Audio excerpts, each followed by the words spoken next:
وقهم السيئات ومن تق السيئات يومئذ فقد رحمته وذلك هو الفوز العظيم.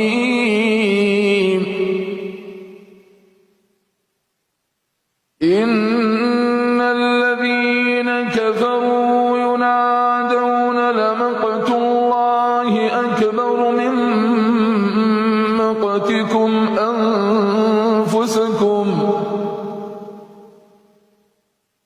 إذ تدعون إلى الإيمان فتكفرون